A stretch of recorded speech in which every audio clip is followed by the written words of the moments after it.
The interview may feel like it starts with a simple question, but tell me about yourself is often the moment that decides the tone of the entire conversation. Most people struggle because the question sounds personal, but the situation is professional. Your brain starts searching your whole life story, while the interviewer is really asking for a focused preview of your fit. When an interviewer says, "Tell me about yourself," they usually do not mean, "Tell me everything." They mean, "Help me understand who you are professionally, why you are here, and why this conversation is worth continuing."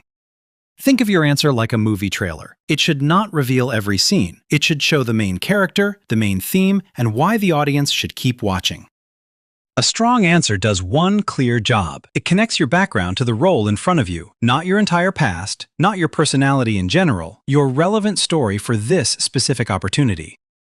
The easiest structure is past, proof, and future. Start with the professional background that matters. Add one or two pieces of proof, then connect it to what you want to do next in this role. The past part gives context. You might say your current role, your field of study, your career change, or the type of work you have been doing. Keep it short, because this is the setup, not the whole story. The proof part makes your answer believable. This is where you mention a skill, project, result, responsibility, or pattern in your work that relates to the job. Proof turns a description into a reason to trust you. The future part tells the interviewer why you were sitting there. It connects your experience to the role, the team, or the problem the company needs solved. This is what makes your answer feel intentional. For most interviews, a good answer is around 1 to 2 minutes, long enough to sound prepared, short enough to invite follow-up questions. If you talk for 5 minutes, the interviewer may start looking for a place to interrupt. A weak answer sounds like this: "I grew up in Ohio, went to college, worked a few jobs, and now I am looking for something new. I am a hard worker, and I think I would be good here. Nothing is terrible, but nothing is targeted." If you want more practical scripts for interviews, resumes, and career growth, consider subscribing. The goal here is simple: less guessing, more confident career moves. Weak answers fail because they make the interviewer do the work. The hiring manager has to figure out what matters, what you are good at, and how your background connects to the job. A stronger answer sounds like this: "I have spent the last 3 years in customer support for software products, where I handled complex user issues and worked closely with product teams. I have become especially good at spotting repeated customer pain points and turning them into clear feedback. That is why this customer success role interests me, because it combines client communication with long-term problem solving." Notice what changed. The strong version gives context, shows a useful strength, and points toward the role. It does not try to impress with everything. It chooses the parts that matter most.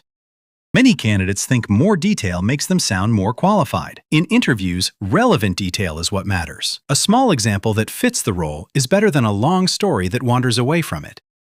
Before writing your answer, read the job description like a map. Look for the work they need done, the skills they repeat, and the problems hidden between the lines. Your answer should point toward those things.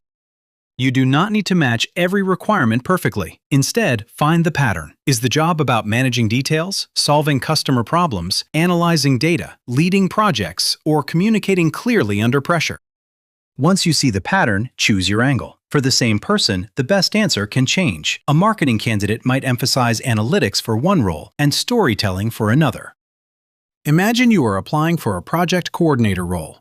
You could say, "I have a background in administrative work where I kept schedules, vendors, and internal requests organized. Over time, I realized the part I enjoyed most was keeping moving pieces on track. That is why this coordinator role stood out to me."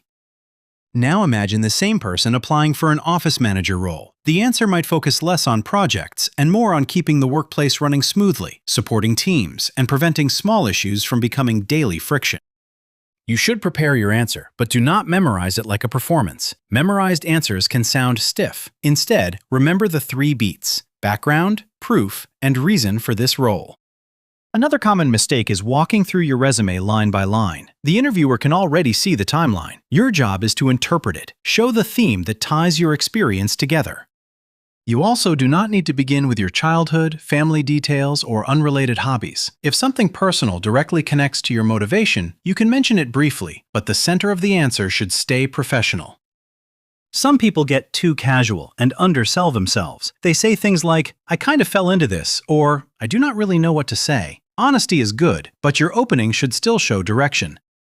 The opposite mistake is turning the answer into a brag list. I am the best. I am a perfectionist. Everyone relies on me. Claims without evidence can sound empty. Use grounded proof instead. Specific proof does not always need a number. It can be a type of project, a repeated responsibility, a tool you used, a team you supported, or a problem you learned to solve well. If you do have numbers, use them simply. You might mention the size of a team, the volume of customers, the budget range, or an improvement you helped create. Do not force numbers that you cannot explain. If you are early in your career, your answer can still be strong. Use education, internships, volunteer work, part-time jobs, class projects, or personal projects as proof. The key is to connect them to the habits the role needs. You could say, I recently finished my business degree, where I focused on operations and team projects. In my part-time retail job, I learned how to stay organized and communicate clearly with customers during busy shifts. I am excited about this operations assistant role because it lets me use those skills in a more structured business setting. If you are changing careers, do not apologize for your background. Translate it. The interviewer needs to understand which skills travel with you and why the new direction makes sense. A teacher moving into corporate training might say, I have spent several years designing lessons, explaining complex ideas, and helping adults and students build skills. I am now looking to apply that experience in a training role where I can create learning materials for employees. If you have many years of experience, the challenge is not finding enough to say. The challenge is choosing. Focus on the chapter of your career that is most relevant to the role in front of you. A senior candidate might say, I have spent the last decade leading finance teams through reporting, planning, and process improvement. Most recently, I helped create clearer monthly reporting so leaders could make faster decisions. I am interested in this role because it combines team leadership with building better financial systems. In a remote interview, keep the same structure, but make the delivery even clearer. Start with a calm pace, look at the camera when you begin, and pause slightly between the main parts of the answer. On the phone, your words carry more weight because the interviewer cannot see your body language. Smile while you speak. Keep your answer concise and use a warm tone so you sound engaged rather than scripted. Here is a simple template you can adapt. I am a person with this background. I have built strength in this kind of work. Recently, I have done this relevant thing. Now I am interested in this role because it connects to this goal or problem. After you draft the answer, say it out loud. If it sounds like a cover letter, simplify it. Use words you would actually say in conversation. Professional does not have to mean robotic. Practice until you know the path, not until every word is frozen. Record yourself once or twice. Listen for rambling, filler words, and places where the connection to the role is unclear. It helps to prepare a short version and a longer version. The short version is useful for recruiters or quick screens. The longer version works when the interviewer opens the door for more detail. The ending is important because it hands the conversation back to the interviewer. A strong ending sounds forward-looking. That is why I was excited to speak with you about this role is often enough. This question will not get you hired by itself, but it can create momentum. A clear opening makes the interviewer more likely to understand your later answers through the right lens.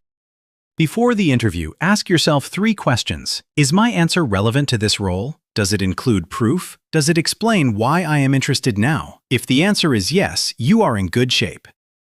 Now I want to hear from you. What role are you interviewing for? And what part of Tell Me About Yourself feels hardest? Leave a comment with your question or suggest the next career topic you want explained.